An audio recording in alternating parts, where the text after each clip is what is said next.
This video is intended to be a training video for both riders and flaggers. It focuses on yellow flagging. There are other flags used, of course, but the yellow flag is the most common one used, so we're going to focus on that. The primary goal of the yellow flag is to warn riders of a risk that is on an upcoming blind section of track. This is almost exclusively a down rider after a blind jump. It's important that this not be confused with corner workers whose function is to help down riders. I should make the point that corner workers are very rarely used in amateur racing. The flagger don'ts are the things we see, the biggest mistakes we see flaggers doing is do not leave your flagging position.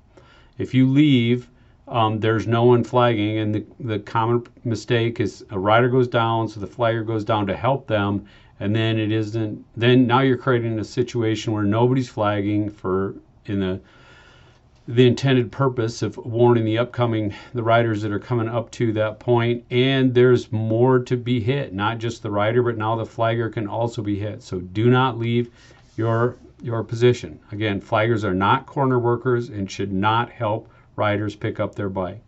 And then the other big problem we see is don't watch the race coming at you. Wherever you're positioned, your position is to warn riders coming of something that's beyond you. So you have to be watching the track that's past you.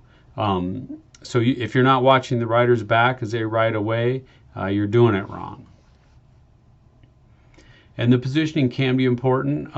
You have to be seen by the riders approaching the jump, and you also have to be able to see the blind section beyond the jump. And for example, in this picture, it would be really difficult to do that. There's nowhere you could stand where you could be seen by the riders coming up, and you could see the backside of the double there. And so this is a common problem with triples and doubles. That's why you see we don't on JPGMX we don't have a lot of triples and doubles, but we do have big jumps, and it's the same problem for long tables and things like that. So that's why you see so many towers around the place. And there again, if you're in a tower, you do not leave that tower during the race. A secondary function that the flagger can fill is to just kind of direct traffic. So say for instance, if the primary function is just warn there's something up ahead you need to slow down or stop for, but you can also, in some cases, direct the riders to one side of the track or the other. If there's a down rider on the right side of the track, you can use the way you use the flag and your hand gestures to sort of wave the riders to the opposite side of the track. So it's a secondary function, but sometimes you can fill that.